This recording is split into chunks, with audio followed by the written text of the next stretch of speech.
Hello ಸ್ನೇಹಿತರೆ, welcome to Manju Maurya logs. ಇವತ್ತು ಬೇಗನೆ ಎದ್ದು ರೆಡಿಯಾಗಿ ಆಫೀಸ್ ಕಡೆಗೆ ಹೊರಟೆ.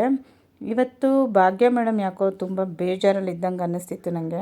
ಅದು ಅಲ್ಲದೆ ಯಾವತ್ತೂ ಕಾಫಿ ಕುಡಿದೇ ಇರೋರು ಇವತ್ತು ನಮ್ಮ ಜೊತೆ ಕಾಫಿ ಕುಡಿದ್ರು. ಸೊ ರೀಸನ್ ಏನಂತ ಹೇಳ್ತೀನಿ ನೋಡಿ ಗೈಸ್. ಆ್ಯಕ್ಚುಲಿ ಏನಂದರೆ ಇವತ್ತು ಇವರು ನಮ್ಮ ಭಾಗ್ಯ ಮೇಡಮು ಇಷ್ಟು ದಿವಸ ನಮ್ಮ ಜೊತೆಲಿದ್ದರು. ಬಟ್ ಇವತ್ತು ಅವರು ಕೆಲಸ ಬಿಡ್ತಾ ಇದ್ದಾರೆ. ಇವತ್ತೆಲ್ಲ ನಾಳೆ ಅನಿಸುತ್ತೆ ಅವ್ರದ್ದು ಲಾಸ್ಟ್ ಡೇ. ಅದಕ್ಕೆ ಅವ್ರನ್ನ ಮಾತಾಡ್ಸೋಣ ಬನ್ನಿ.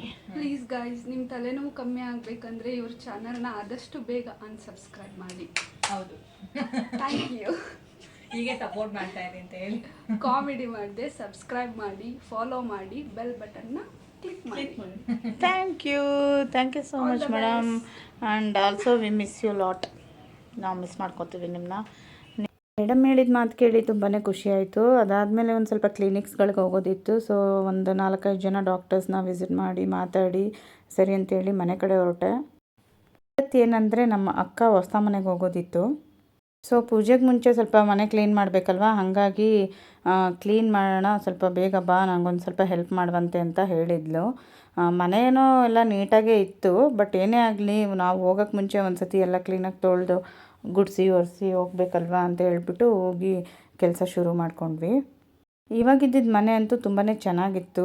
ಆದರೆ ಏನು ಪ್ರಾಬ್ಲಮ್ ಅಂತಂದರೆ ಅದು ಸ್ವಲ್ಪ ದೂರ ಇತ್ತು ಸ್ಕೂಲ್ಗೆ ಮತ್ತು ಲಕ್ಷಿನ್ ಕಾಲೇಜಿಗೆ ಎಲ್ಲದಕ್ಕೂ ಸ್ವಲ್ಪ ದೂರ ಆಗ್ತಿತ್ತು. ಅಮ್ಮನ ಮನೆಗೆಲ್ಲ ಸ್ವಲ್ಪ ದೂರ ಆಗ್ತಿತ್ತು. ಹಂಗಾಗಿ ಸ್ವಲ್ಪ ಅನುಕೂಲ ಕಡಿಮೆ ಇತ್ತು. ಬಟ್ ಮನೆ ಚೆನ್ನಾಗಿತ್ತು.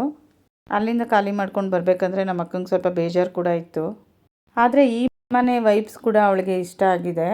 ಅದು ಅಲ್ಲದೆ ಇಲ್ಲಿ ಎಲ್ಲದಕ್ಕೂ ಹತ್ರ ಇದೆ. ಅಮ್ಮನ ಮನೆಗೂ ಕೂಡ ಹತ್ರ ಇದೆ. ಇವಾಗ ಅವಳು ಎಲ್ಲಾದರೂ ಹೋಗ್ಬೇಕಂತಂದರೆ ಅಮ್ಮನ ಮನೆಗೆ ಮಗು ಬಿಟ್ಬಿಟ್ಟು ಹೋಗೋಕ್ಕೆಲ್ಲ ಅವಳಿಗೆ ಈಸಿ ಆಗುತ್ತೆ.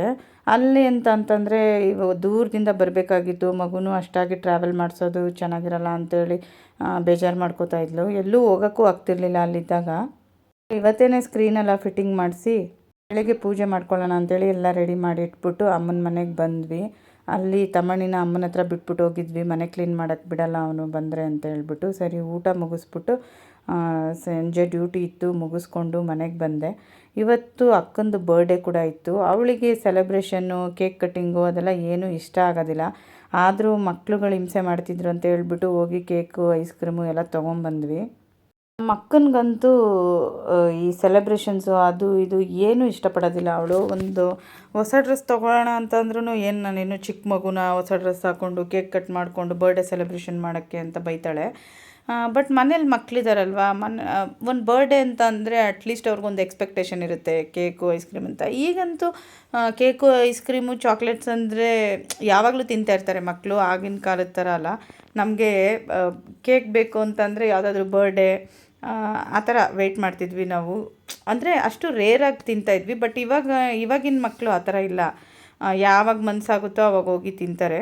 ನಮಗೇನಂತಂದರೆ ಅವ್ರ ಖುಷಿಗೋಸ್ಕರ ಏನಾದರೂ ಮಾಡಬೇಕಲ್ಲ ಅಂತ ಹೇಳ್ಬಿಟ್ಟು ಇದನ್ನೆಲ್ಲ ತೊಗೊಂಬಂದೆ. ಅಷ್ಟರಲ್ಲಿ ಕೇಕ್ ಕಟ್ ಮಾಡೋಣ ಅಂತ ಓಪನ್ ಮಾಡೋ ಅಷ್ಟರಲ್ಲಿ ತಮ್ಮಣಿ ನೋಡಿ ಈ ಥರ ಕೇಕ್ನ ಕೈ ಹಾಕಿ ಕಲಸೇ ಬಿಟ್ಟ. ಅದು ಅಲ್ಲದೆ ಇವ್ರಿಗೂ ಕೇಕ್ ತಿನ್ನೋ ಮೂಡಲ್ಲಿ ಇರಲಿಲ್ಲ. ಯಾಕಂದರೆ ಊಟ ಮುಗಿಸಿ ಐಸ್ ಕ್ರೀಮು ಕೇಕ್ ಎಲ್ಲ ತೊಗೊಬರೋಣ ಅಂತ ಹೋಗಿದ್ವಲ್ಲ, ಹಂಗಾಗಿ ಹೊಟ್ಟೆ ತುಂಬಿತ್ತೇನೋ. ಬರೀ ಶಕೆಗೆ ಐಸ್ ಕ್ರೀಮ್ ಮಾತ್ರ ತಿಂದ್ಬಿಟ್ಟು ಕೇಕ್ ನನಗೆ ಫ್ರಿಜ್ಗೆ ಇಟ್ಬಿಟ್ರು. ನಮ್ಮ ಅಮ್ಮನ ಫೇವ್ರೇಟ್ ಐಸ್ ಕ್ರೀಮ್ ಕೂಡ ತಂದಿದ್ದೆ. ಬಟ್ ಅವರು ಊಟ ಮುಗ್ದಿತ್ತಲ್ಲ, ನಾವು ಬರೋ ಅಷ್ಟರಲ್ಲಿ ಮಲಗಿಬಿಟ್ಟಿದ್ರು. ನಾವು ಮಲ್ಕೊಳ್ಳೋಣ, ಅಮ್ಮ ಬೆಳಗ್ಗೆ ಎದ್ದು ತಿನ್ನುತ್ತೆ ಅಂತ ಹೇಳ್ಬಿಟ್ಟು ಐಸ್ ಕ್ರೀಮ್ನು ಫ್ರಿಜ್ಜಲ್ಲಿ ಎತ್ತಿಟ್ಬಿಟ್ಟು ಮಲ್ಕೊಂಡ್ವಿ. ಅದಾದಮೇಲೆ ನಮ್ಮಮ್ಮ ಏನೋ ಒಂಚೂರು ಸೌಂಡ್ ಆಯಿತು ಅಂತ ಎದ್ದರು. ಎಲ್ಲಿ ಐಸ್ ಕ್ರೀಮ್ ಅಂದರು. ತಂದಿದ್ದೀವಿ ತೊಗೊಳಮ್ಮ ಅಂತ ಹೇಳ್ಬಿಟ್ಟು ಐಸ್ ಕ್ರೀಮ್ ಕೊಟ್ಟೆ. ಸೊ ಅವರು ತಿಂದ್ಕೊಂಡು ಸಖತ್ ಇಷ್ಟ ಅವ್ರಿಗೆ ಆ ಫ್ಲೇವರು. ಸೊ ತಿಂದ್ಬಿಟ್ಟು ಮಲ್ಕೊಂಡ್ರು. So thank you for watching my video friends. Please subscribe ಮಾಡಿ, ಲೈಕ್ ಮಾಡಿ. Thank you.